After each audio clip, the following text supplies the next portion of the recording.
you make a story that people care about? I think my content is very personality based, I'd say. So for me, making it personal makes them invested. I'll give you an example. I actually did this in a long form. In the video, I cooked for strangers to make money. Okay, very baseline. Why should they care? Well, my kitchen is broken and I want to raise money for it by cooking and making money. You know, it's ironic. Like my kitchen's broken. So in order to fix it, I have to cook to make money. So I think that's what makes people invested, having like some sort of personal why or goal. And irony too is pretty funny. I like that. I like that. Irony, juxtaposition. Jenny's the hero of the story. Exactly. What makes a good short? When I think of good, it's very subjective. So there's no direct definition as to what makes a good short because everyone has different tastes. But I can say what makes a good short to me. Okay, let's hear that. To me, a good short is one that has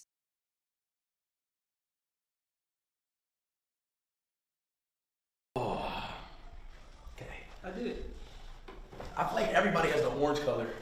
Is that like just the default color? It's the newest color this year, so everyone wants the cosmic orange. It's the hottest one this year, so. You want to see what my phone looks like right now? That's why I need a new one. Sheesh. Yeah. That's why you need Africa, that's for sure.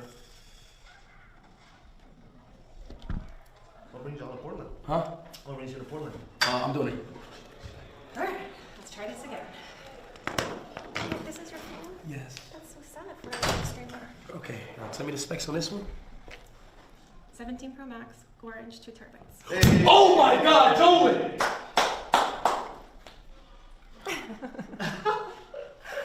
We open, okay. Thank you so much. Alright, because that's really sad and pathetic. Okay. Yes. We finally got a 17 Pro Max. We finally did it, chat. W.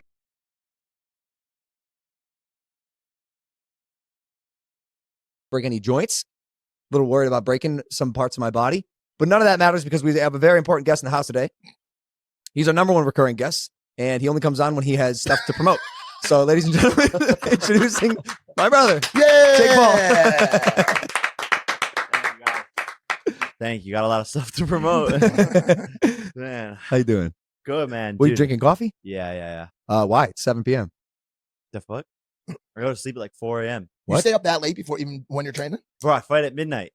What? You can't get the brain clock ready to go to sleep when I'm about to fight. Oh, yeah, that makes sense. Have you adjusted your schedule to be a boxer's schedule? Yeah, for the past like 2 years. Elaborate. All I do is stay up late to train at night and optimize for being awake at midnight, which is when you fight. Dude, I always heard Floyd Mayweather did this. I heard he would train.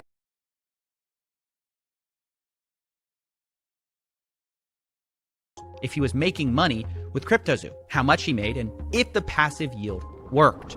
Oh, it never did from the beginning. It wasn't even written into the contract where it showed that you were actually yielding Zoo, but there was nothing that was actually, backing that up. There was no way to claim your yield.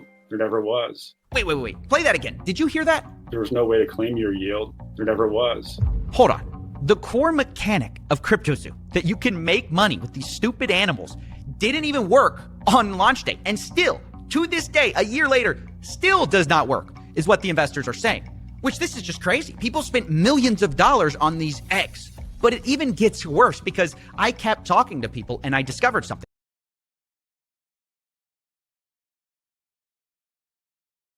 Not only proved itself wildly entertaining, but wound up being especially profitable too. At the end of the day, it's only content, right? Well, I want to know how we got from here to Paul scamming his fans out of $500,000. Something we've all done. Join me as we analyze the chaotic but inevitable downfall of the streaming icon. This is the story of Ice Poseidon.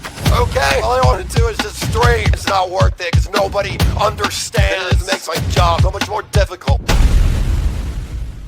But first, today's sponsor, who happens to not be a fraudulent crypto scheme, Bespoke Post. Bespoke is a monthly membership club that delivers awesome boxes of top-shelf goods from under-the-radar brands. Take, for example, the Terra Box, made by Barebones, which is stationed in Salt Lake City. With 90% of their products coming straight from small businesses, every box comes with around $70 in retail value at the cost of just $40.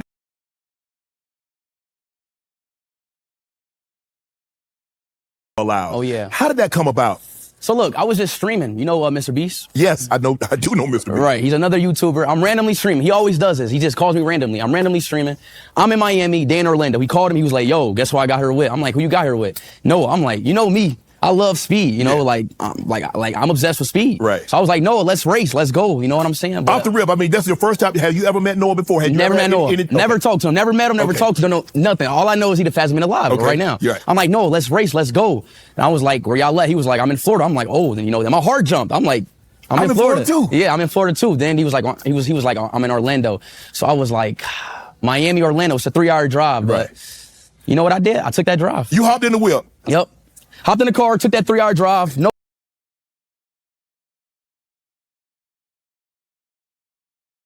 I thought you were patches squat. Yeah, I thought you were gonna squat down. Slide into my chair. Call me a werewolf in the chat. Welcome everybody to the very first episode. Kicking it off real well. This is the only podcast where you'll see 4 degenerates talking to each other. 5. Well, I'm 4 not degenerates degenerate. plus 1 non-degenerate that we slowly turn into a degenerate. Yeah, he's gonna turn eventually. Wait. That's why we even did this damn thing in the first place. Are you trying to tell me that Yako isn't coming here as a degenerate? No, he's just a weeb, but he will turn into a degenerate as time goes on.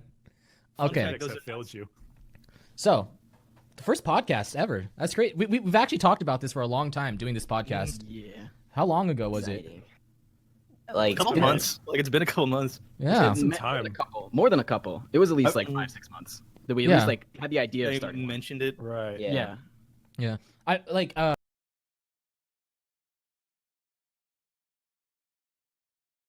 creation were so frustrating to him. Nothing would work. He was posting videos and they were getting no traction. And one day he decides that he's going to use ChatGPT as his social media manager. And he sets ChatGPT a challenge of getting him 100,000 followers in 30 days. He hit that 100,000 follower mark in 22 days. At the point that we're recording now, he just passed 300,000 followers. And really what you hear in this episode is Dom's unique approach of working with ChatGPT. There's a certain point in the episode where he literally pulls out his phone and you see him collaborate with ChatGPT on the question of how you can get your first 10,000 followers on Instagram. And so really what you're going to leave this episode with is an understanding of not only how to build an audience in an extremely short amount of time using AI.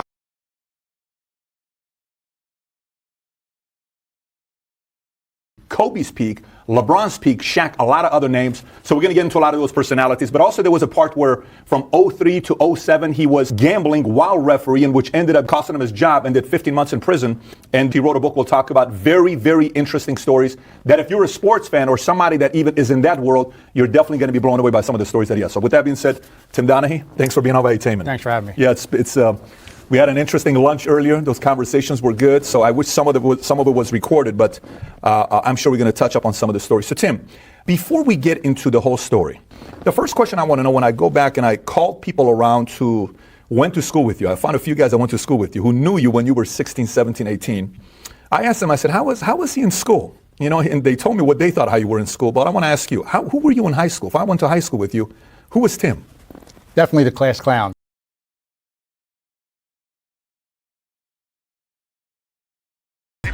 Like 7 type teams.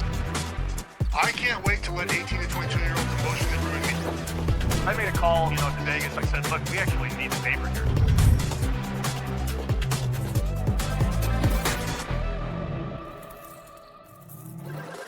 Welcome, everyone. Bear Bets Podcast is back. Week 2 college football season. I am your host, the Bear Chris Felica, joined as always by Sammy P and Jeff Schwartz.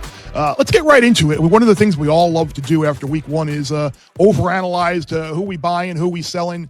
One team that I am selling is a team that I really wasn't high on before the year started, and that's South Carolina. And nothing that I saw from South Carolina on Sunday in that win against Virginia Tech really made me feel wrong about my preseason prognostication. I mean, look, Sellers is great, but they had a couple of injuries in the game. We'll see if they're long-term injuries. They had that great opening drive.